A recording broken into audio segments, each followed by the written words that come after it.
And I would also ask my physician to give me non-critical, important medications. If you find out your kids 2 or 3 times a year, or your grandkids go on to amoxicillin or some sort of antibiotic, I would have some of that on hand, because if the disaster occurred and you couldn't get your prescription or get to the doctor, I would have things that I know that are reasonably,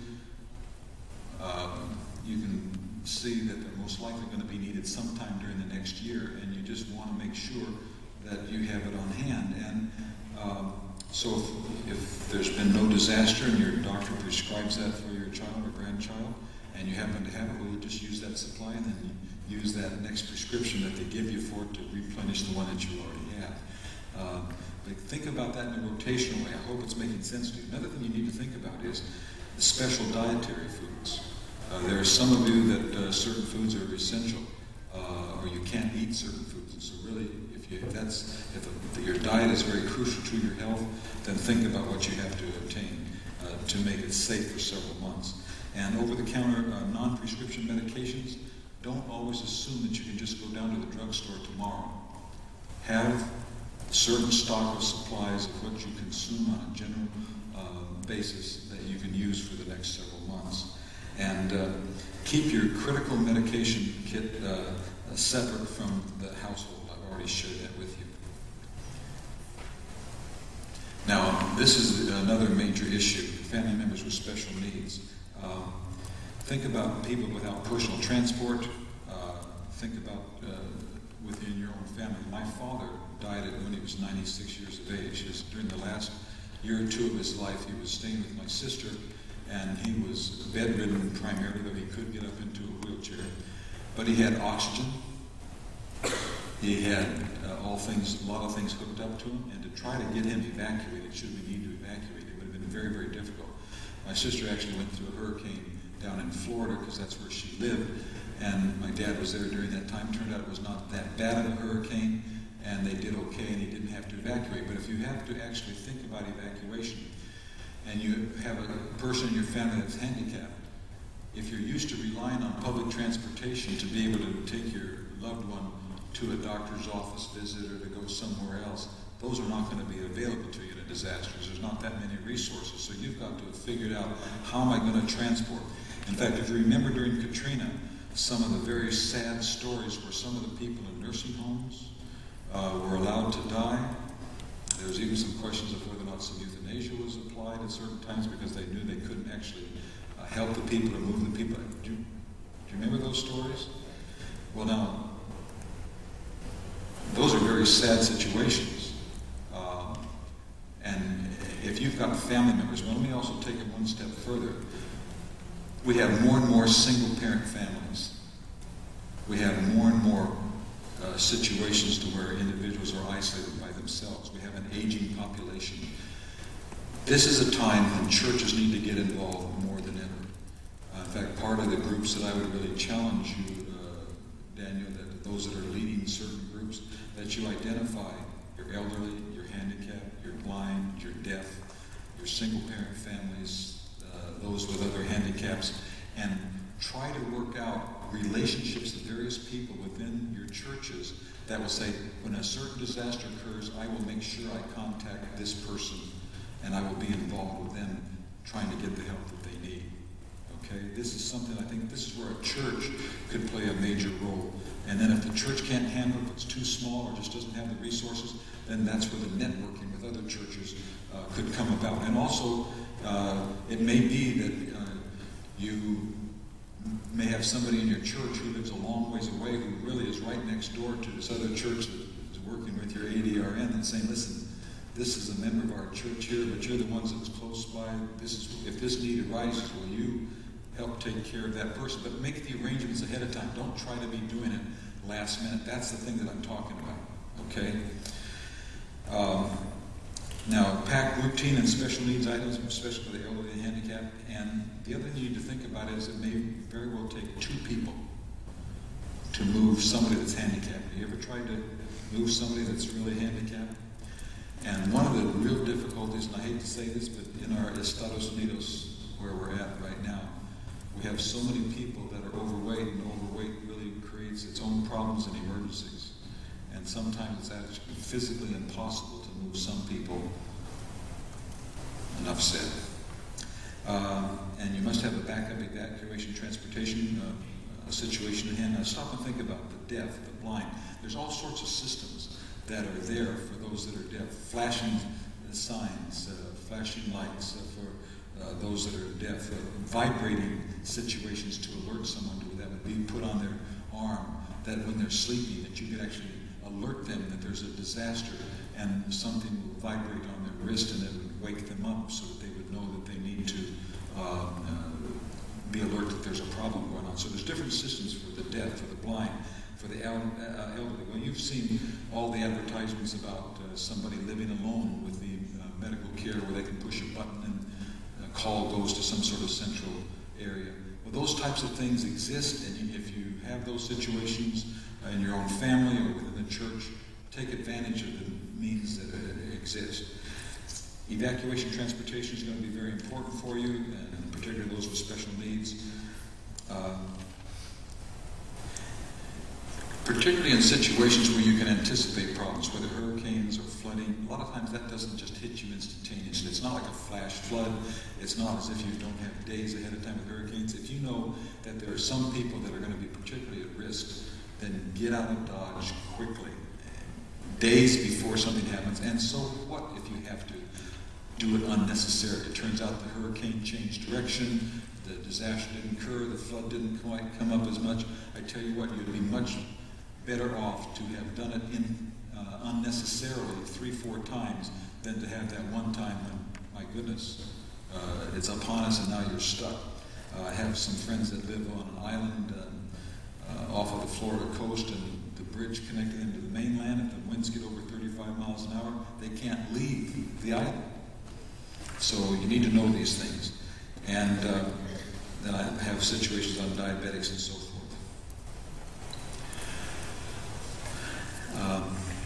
I have a whole section on fires in the home. This is something, no matter where you live, this is obviously a major issue. Escape route for fires. The person that helped editing the book for me has a very lovely home. But as she was editing this book and came across this particular section, she said, you know what? I only have one way out of my bedroom. She lived on the second floor, had a wooden staircase going down to this first floor, and she said, if there was ever a fire in my living room, I don't have any way to get out of my own bedroom. She says, I need that escape ladder out of the back of my little balcony in the area off the second floor.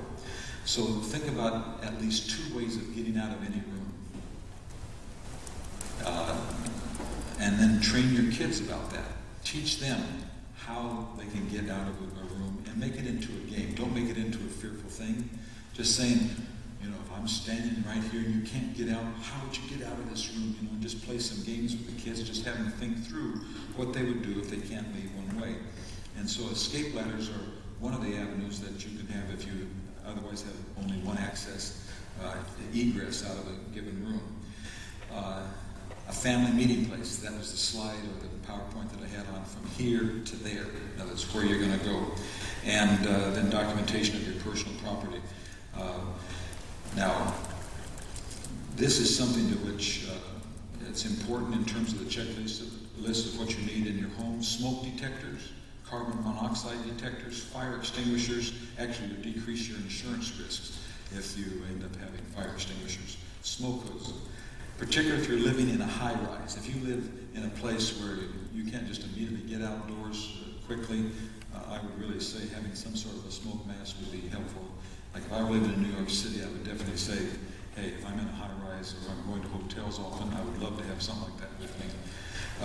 And then they have flame-resistant ponchos, emergency escape ladders, and the other thing that you need to think about is taking videos of your home and the contents of your home. I don't know how many of you ever experienced fire, but I did in an office one time, and I found out that trying to keep track of knowing exactly what was there was very, very difficult. But if you would take a video and open up drawers, open up doors, take a video of the contents, it will remind you of what you have, and it'll help you in terms of your insurance claims later on. Pause for pause. This is animal planning for pet and animal care and emergencies. Make sure your pet has proper identification. That's incredibly important today. And keep your veterinarian records and vaccinations up to date, and pack in your grab-and-go bag. By the way, you need a pet grab-and-go bag if you're going to take the pet with your family. And obtain a pet carrier and leash if you don't have one. In other words, this is just strictly for evacuation. If you normally don't take your pet with you, you may not actually have the cage and the leash, but if you're going to take your pet with you, if you evacuate, then have those in place ahead of time. And then another thing is, and I found this to be really quite neat. Did you know there was a 911 website for pets? It's www.pets911.com, and it'll list for you hotels that are pet friendly. Tells you where you can go, what pets will be willing to let you take your animals in. It has all sorts of information. I was amazed when I went through this, what information is out there for pets. Almost more information for pets than there is for people, but it was really quite interesting. Then also, if you experience a disaster and you end up having animals that need to be rescued, there's another interesting website. It's called www.noahswish.org, and they will actually help you rescue those animals. And for some reason, you come across an abandoned animal, and animal that is needing shelter, they will actually help you with that, which I thought was really interesting. But one of the things that I really would like to alert you to, the safety of your family must come first. I think one of the situations that we've gone to in America right now is we've had fewer and fewer children as we've allowed abortion to become part of our normal way of life. I've seen people who haven't had children become more attached to their pets than they do to what you would normally have in terms of family relationships. Now, I don't want to step on the toes. I mean, every time I get into this particular area, some people are so emotionally attached to their pets that, I see people coming in and their kid has asthma, is allergic to all sorts of animal dander, and the easiest thing to do would be just to not have the pet in the home, or at least not let the pet inside the house. But trying to use something practical, no, just give me the medication, it'll decrease the symptoms, and we'll just keep on with the same problem with the child. And I personally have problems with that. Maybe you don't. Maybe you're facing that situation. But I've seen people risk their lives and risk the lives of their loved ones to be able to protect their pets. And I would just say there is a difference between yourself and your children and your family and your pets. And that may be a rather hard thing for some, because some people look at their animals almost like their children. So anyway, I think you'll find that to be very interesting. Now, I'm going back to the same idea. Your horses or zebras, stop and think now. What is it that is going to occur most likely in the area where you live? And that's one of the things about it. I actually list the more common things, particularly those things where you have to evacuate. The step-by-step things that you need to do to prepare for those various types of disasters. And also I give websites. I also give in here a whole page of just websites where you can find very unique disaster preparedness products. One of the things that I've actually done is, for instance, there's this little tiny battery that if you're in your car and you can't get outside your car because of the bad weather, if you basically have a bad battery because you left the lights on, it will recharge your battery. Now, if your battery has a bad cell, it's just a bad battery, it won't work. But if you've left your lights on and it's dark and you're by yourself and you don't want to get outside, it's raining, you're a woman by yourself, you're concerned about trying to get out or flagging somebody down on the side of the road, you've got this little device that you can just plug into your cigarette lighter. It'll charge up your battery. You're off and running. These are the types of things that I've put into the book as I've gone about it and really tried to research what it is that we have available. And I tried to make it very practical for you. non-fear-based, but just get ready. Because just like that one slide that I showed you at the very beginning, I think we're going to be seeing more and more disasters. I think, my personal opinion is the way we're treating Israel is going to be potentially going to cause us more trouble. And also we have so many people in this world that seem to hate America. And America, I have finally come to understand, is not a nation. We're a concept. We're a concept of freedom. We're a concept of liberty. We're a concept of justice. We're a concept where people, no matter, that's why we can be the melting pot of people of many nationalities and countries and backgrounds and faiths, because people who cherish these particular values are attracted here, because up till now, we have been a country that has allowed for these ideas to flourish. And we're about the last bastion where that's true, if you really think about it. And I've been in 105 nations, and I've seen it where America has been very unique. But you know what? Our very uniqueness is being threatened. Yes, it is. At its grassroots right now. How many agree with me on that? And so, what the Lord is going to do for us, with us, what we can do as individuals, I appreciate what Dan had to say about the biblical basis for disaster preparedness. As we come together, as we humble ourselves, as we pray, as we turn ourselves to God, we can yet maybe push back this darkness and allow God to yet give us a greater window of time to be able to bring more people in the kingdom. You know, let me just say this.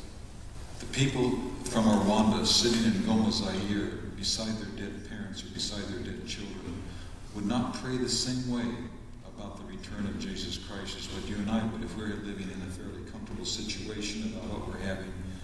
You know, in Revelation it says, the Spirit and the bride say, come, even so come quickly, Lord Jesus, Maranatha.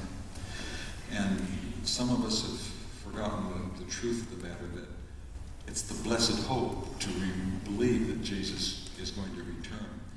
And for others, like those that have been persecuted in China and other areas, boy, Jesus can't come too soon. Other people here in the States, we've had quote, a good life. But you know what?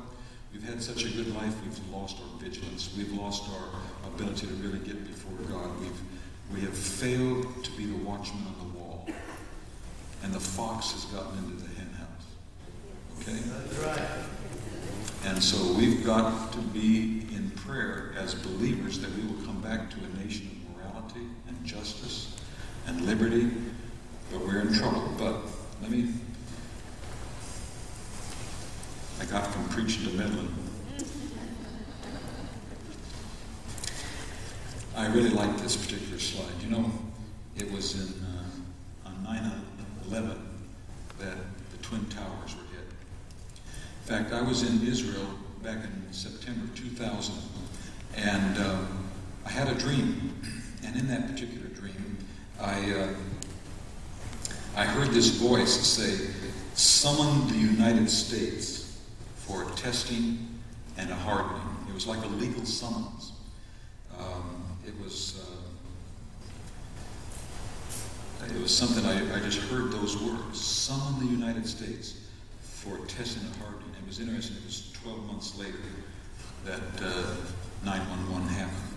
And then look at the next 911. That's what we call when we have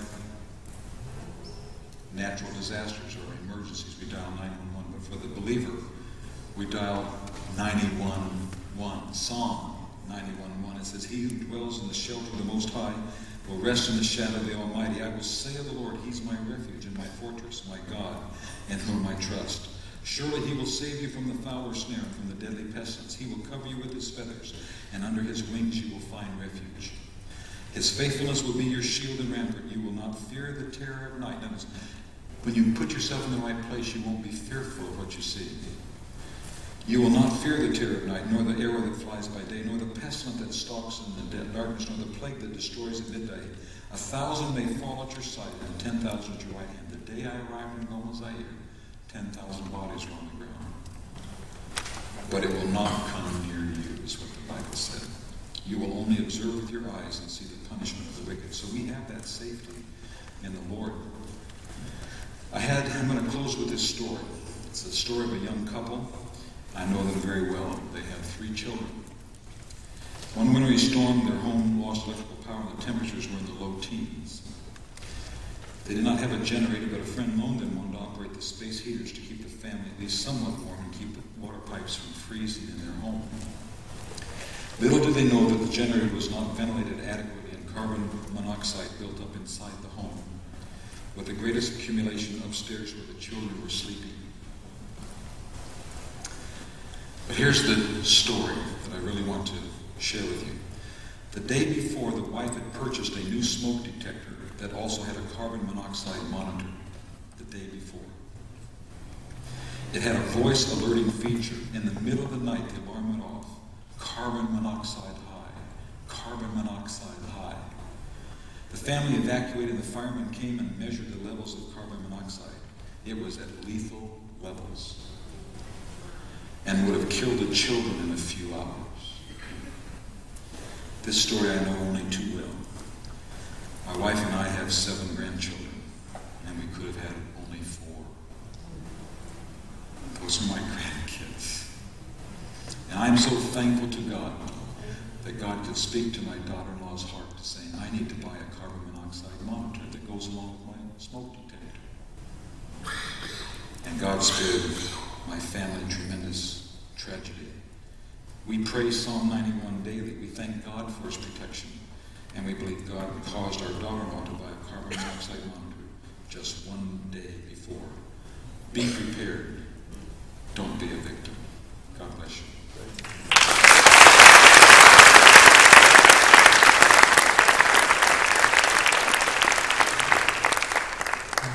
Thank you, Dr. Paul. That was awesome.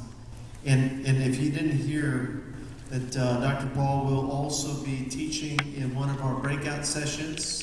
So I want to take out just 5 minutes of your time here just to explain kind of the roadmap here for what's coming up.